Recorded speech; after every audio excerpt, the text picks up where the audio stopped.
নমস্কার প্রিয় দর্শকবৃন্দ, আজ আমরা এমন এক গ্রন্থের কথা বলবো যা হলো মানুষের জীবনের সম্পূর্ণ পথ নির্দেশিকা। যখন মানুষ জীবনে দিশাহারা হয়, যখন প্রশ্ন জাগে আমি কি, আমার জীবনের উদ্দেশ্য কি, কেন এত দুঃখ, কেন এত দ্বন্দ্ব, ঠিক তখনই এক আশ্চর্য আলো হয়ে আসে শ্রীমদ্ ভগবদ্গীতা। মহাভারতের যুদ্ধক্ষেত্র কুরুক্ষেত্রে দুই সেনার মাঝখানে দাঁড়িয়ে ভগবান শ্রীকৃষ্ণ মানুষের প্রতিনিধি অর্জুনকে যে উপদেশ দিয়েছিলেন, সেই উপদেশ আজও আমাদের প্রতিটি জীবনের সঙ্গে জড়িয়ে আছে। গীতা শেখায় কিভাবে দুঃখে ভেঙে পড়তে নেই, কিভাবে কর্তব্য পালন করতে হয়, কিভাবে কর্ম করেও মুক্ত থাকা যায়, কিভাবে ঈশ্বরকে পাওয়া যায় নিজের মধ্যে। আজকের এই ভিডিওতে আমরা 18টা অধ্যায়ের মূল বাণী খুব সহজ সুন্দর বাংলা ভাষায় জানব। চলুন তাহলে শুরু করা যাক শ্রীমদ্ ভগবদ্গীতার অমৃতধারা। অর্জুন, যিনি এক বীর যোদ্ধা, যুদ্ধক্ষেত্রে দাঁড়িয়ে হঠাৎ ভেঙে পড়লেন। নিজের আত্মীয়, গুরু, বন্ধুদের মারার কথা ভেবে তার হাত থেকে ধনুক পড়ে গেল। গীতা আমাদের শেখায় মানুষ যত বড়ই হোক না কেন, দ্বন্দ্ব আর দুঃখ তার জীবনে আসবে। আজ আমরা জীবনেও তাই, কখনো সংসার, কখনো কাজ, কখনো সম্পর্ক আমাদের মানসিকভাবে ভেঙে দেয়। গীতা বলে দুঃখ আসা ভুল নয়, দুঃখে হার মানাই আসল ভুল। ভগবান শ্রীকৃষ্ণ বলেন দেহ নশ্বর, আত্মা অমর। যেমন আমরা পুরনো জামা ছেড়ে নতুন জামা পরি, তেমনি আত্মা এক দেহ ছেড়ে আর এক দেহ গ্রহণ করে। আমরা যাকে বলি মৃত্যু, তা আসলে শুধু দেহের পরিবর্তন। গীতা আমাদের শেখায় শোক না করতে, ভয় না পেতে, জীবনের সত্য বুঝতে। আজকের দিনে যেখানে মানুষ মৃত্যু, ব্যর্থতা, অপমানকে ভয় পায়, গীতা বলে ভয় পেও না, তুমি আত্মা। ভগবান বলেন কর্ম না করে কেউ বাঁচতে পারে না, কিন্তু কর্ম করতে হবে ফলের লোভ ছাড়া। যে মানুষ শুধু ফলের কথা ভাবে সে সবসময় চিন্তায় থাকে, আর যে মানুষ নিজের কর্তব্য সৎভাবে করে, ফল ঈশ্বরের হাতে ছেড়ে দেয়, সেই সত্যিকারের মুক্ত। আজকের সমাজে চাকরি, ব্যবসা, সংসার সব জায়গায় এই শিক্ষা প্রযোজ্য। কাজ করো মন দিয়ে, কিন্তু ফল নিয়ে অস্থির হলো না। শ্রীকৃষ্ণ বলেন জ্ঞান ছাড়া কর্ম অন্ধ, আর কর্ম ছাড়া জ্ঞান নিষ্ফল। তিনি বলেন যখনই ধর্মের অবক্ষয় হয়, আমি যুগে যুগে অবতার নিই। গীতা আমাদের শেখায় জীবনে জ্ঞান অর্জন করতে, অহংকার ছাড়তে, সত্যকে জানতে। আজকের মানুষ অনেক পড়াশোনা করে কিন্তু জীবনকে বোঝে না। গীতা বলে জ্ঞান হোক এমন যা মানুষকে মানুষ তৈরি করে। অনেকেই ভাবেন সংসার ছেড়ে জঙ্গলে গেলেই ত্যাগ করা, কিন্তু গীতা বলে আসক্তি ত্যাগ করাই আসল সন্ন্যাস। সংসারে থেকেও নির্মোহ হওয়া যায়।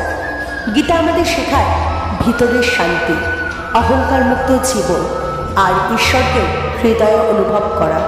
ভগবান শ্রীকৃষ্ণ বলেন মনই মানুষের বন্ধু, আবার মনই মানুষের শত্রু। যে নিজের মনকে নিয়ন্ত্রণ করতে পারে, সে জীবনে সবকিছু জয় করতে পারে। গীতা বলে ধ্যানের কথা, আত্মসংযমের কথা, অন্তরের শান্তির কথা। আজকের অস্থির জীবনে এই বাণী যেন ওষুধের মতো কাজ করে। ভগবান শ্রীকৃষ্ণ অর্জুনকে বলেন হে অর্জুন, এখন আমি তোমাকে যে জ্ঞান দেব, যা জানলে আর কিছু জানার বাকি থাকবে না। ভগবান বলেন এই পৃথিবীতে দুই ধরনের শক্তি আছে, অপরা প্রকৃতি আর পরা প্রকৃতি। আমরা সাধারণত বাহ্যিক জগৎকেই সব মনে করি, কিন্তু গীতা শেখায় আত্মাই আসল শক্তি। ঈশ্বর শুধু মন্দিরে নেই, তিনি আছেন কণায় কণায়, তিনি আমাদের ভিতরেই অবস্থান করেন। আজকের মানুষ বিজ্ঞান জানে কিন্তু আত্মজ্ঞান ভুলে যায়। গীতা বলে বিজ্ঞান আর ভক্তি একে অপরের বিরোধী নয়। অর্জুন শ্রীকৃষ্ণকে প্রশ্ন করে মৃত্যুর সময় মানুষ যাকে স্মরণ করে সে কি পায়? ভগবান বলেন যে জীবনে যেমন চিন্তা করে, মৃত্যুর সময়ও তার মন সেই দিকেই যায়। যে ঈশ্বরকে স্মরণ করে সে ঈশ্বরকেই পায়। গীতা আমাদের শেখায় মৃত্যু ভয় কাটাতে, জীবনের লক্ষ্য স্থির করতে, প্রতিদিন ঈশ্বর চিন্তা করতে। আজকের ব্যস্ত জীবনে আমরা মৃত্যুর কথা ভাবি না, কিন্তু গীতা বলে মৃত্যু ভয়ঙ্কর নয়, ভয়ঙ্কর হলো ভুল জীবন। শ্রীকৃষ্ণ বলেন আমার ভক্ত যদি পাপীও হয় তবুও সে পূজনীয়। গীতা আমাদের শেখায় ঈশ্বর জাত দেখেন না, তিনি ধন দেখেন না, তিনি হৃদয়ের ভক্তি দেখেন। একটি পাতা, একটি ফুল, একটি ফল, একটুখানি জল যদি ভক্তি নিয়ে দেওয়া হয় ঈশ্বর তা গ্রহণ করেন। আজকের সমাজে যেখানে মানুষ বিচার করে, গীতা বলে ঈশ্বর শুধু ভালোবাসা চান। শ্রীকৃষ্ণ বলেন আমি সব কিছু শ্রেষ্ঠ রূপ। পর্বতের মধ্যে হিমালয়, নদীর মধ্যে গঙ্গা, বীরদের মধ্যে রাম আর পাণ্ডবদের মধ্যে অর্জুন। এর মানে হলো যেখানে মহত্ব সেখানেই ঈশ্বর। গীতা আমাদের শেখায় প্রকৃতিকে শ্রদ্ধা করতে, অহংকার ত্যাগ করতে, সব কিছুর মধ্যে ঈশ্বরকে দেখতে। আজকের দিনে যখন মানুষ প্রকৃতিকে ধ্বংস করছে, গীতা আমাদের চোখ খুলে দেয়। অর্জুন শ্রীকৃষ্ণের কাছে অনুরোধ করেন হে প্রভু, আমি আপনার বিশ্বরূপ দেখতে চাই। শ্রীকৃষ্ণ তার দিব্য চক্ষু দান করেন। অর্জুন দেখেন সমগ্র সৃষ্টি, ধ্বংস, কাল সবই শ্রীকৃষ্ণের ভিতর। তিনি ভয় পেয়ে কাঁপতে থাকেন। গীতা আমাদের শেখায় ঈশ্বর শুধু প্রেমময় নন, তিনি নিয়মের রক্ষক, অহংকার ধ্বংসকারী। আজকের মানুষ নিজেকে সব মনে করে, কিন্তু বিশ্বরূপ বলে মানুষ কিছুই নয়, সবই ঈশ্বরের ইচ্ছা।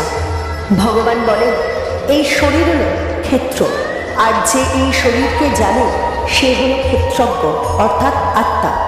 আমরা সাধারণত বলি আমার শরীর, কিন্তু গীতা প্রশ্ন করে যদি শরীর তোমার হয় তাহলে তুমি কে? গীতা আমাদের শেখায় শরীর নশ্বর, আত্মা চিরন্তন, আত্মজ্ঞানী মুক্তির পথ। আজকের মানুষ শরীর নিয়ে এত ব্যস্ত কিন্তু আত্মাকে ভুলে যায়। গীতা বলে নিজেকে জানো, তবেই জগৎকে বুঝতে পারবে। শ্রীকৃষ্ণ বলেন এই পৃথিবীর সব মানুষ তিনটি গুণের প্রভাবে চলে, সত্যগুণ, রজগুণ এবং তমগুণ। সত্যগুণ হল শান্তি, জ্ঞান, পবিত্রতা। রজগুণ হল লোভ, কর্মব্যস্ততা, অহংকার। আর তমগুণ হল অজ্ঞানতা, অলসতা, নেশা। গীতা আমাদের শেখায় কেন কেউ শান্ত, কেন কেউ অস্থির, কেন কেউ অন্ধকারে ডুবে থাকে। গীতা বলে যে মানুষ সত্যগুণ বাড়ায় সে ধীরে ধীরে ঈশ্বরের দিকে এগোয়। আজকের সমাজে রজ ও তমগুণ বেশি, তাই অশান্তিও বেশি। জীবন হলো একটি উল্টো অসত্য গাছের মতো, মূল উপরে, শাখা প্রশাখা নিচে। এর অর্থ হলো এই জগতের মূল ঈশ্বর, আর আমরা তার শাখা প্রশাখা। গীতা আমাদের শেখায় এই জগৎ অস্থায়ী, আসক্তি দুঃখের কারণ, আর ঈশ্বরই চিরন্তন আশ্রয়। শ্রীকৃষ্ণ বলেন আমি পুরুষোত্তম, আমি দেহের ঊর্ধ্বে, আত্মারও ঊর্ধ্বে আমি। শ্রীমদ্ ভগবদ্ গীতায় ভগবান শ্রীকৃষ্ণ মানুষের চরিত্রের দুটি ব্যাখ্যা দেন। এক হচ্ছে দেবগুণ, দুই অসুরগুণ। দেবগুণ হল অহিংসা, সত্য, দয়া, ক্ষমা, ভক্তি। আর অসুরগুণ হল অহংকার, হিংসা, লোভ, ক্রোধ, মিথ্যা। গীতা বলে অসুরগুণ মানুষকে ধ্বংসের পথে নিয়ে যায়। ভগবান শ্রীকৃষ্ণ বলেন মানুষ যেমন বিশ্বাস করে সে তেমনই হয়ে ওঠে।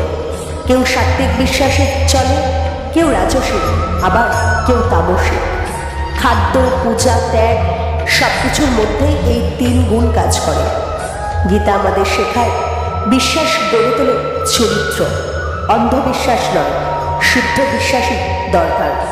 ভগবান বলেন সব ধর্ম ত্যাগ করে আমার শরণে এসো, আমি তোমাকে সব পাপ থেকে মুক্ত করব, ভয় পেও না। এটাই হলো গীতার চূড়ান্ত বার্তা। কর্ম করো, ভক্তি রাখো, জ্ঞান অর্জন করো, কিন্তু অহংকার ছাড়া। অর্জুন বলেন হে কৃষ্ণ, আমার মোহ কেটে গেছে। শ্রীমদ্ ভগবদ্ গীতা কেন আজও আমাদের জীবনের আলো। প্রিয় দর্শকবৃন্দ, এতক্ষণ আমরা শুনলাম শ্রীমদ্ ভগবদ্ গীতার অমৃত বাণী। একটু চোখ বন্ধ করে ভাবুন, এই গীতা কি শুধু কুরুক্ষেত্রের যুদ্ধের কথা বলে? না, এই গীতা বলে আপনার আমার জীবনের কথা। আজ আমাদের জীবনে এক একটা কুরুক্ষেত্র, প্রতিদিন লড়াই, টাকার সঙ্গে, সময়ের সঙ্গে, সম্পর্কের সঙ্গে, নিজের মনের সঙ্গে। অর্জুন যেমন দ্বিধায় পড়েছিলেন, আমরাও পড়ি। কখনো মনে হয় এই কাজটা করব, ঠিক হবে তো? এই সিদ্ধান্তটা নিলে ভুল হবে না তো? আমি কি সঠিক পথে আছি? ঠিক তখনই শ্রীমদ্ ভগবত গীতা একজন নীরব বন্ধু হয়ে পাশে দাঁড়ায়। গীতা আমাদের কি শেখায়? গীতা শেখায় জীবন মানে শুধু ভোগ নয়। গীতা বলে জীবন মানে দায়িত্ব, জীবন মানে কর্তব্য। কাজ থেকে পালিয়ে গেলে শান্তি আসে না। দুঃখ স্থায়ী নয়। আজ যে কষ্ট আছে কাল তা নাও থাকতে পারে। যেমন রাতের পর দিন আসে, তেমনই দুঃখের পরে আসে আলো। অহংকারী সবচেয়ে বড় শত্রু। আমি, আমার, আমি সব, এই ভাবগুলো মানুষকে ভাঙে। গীতা শেখায় নম্র হও,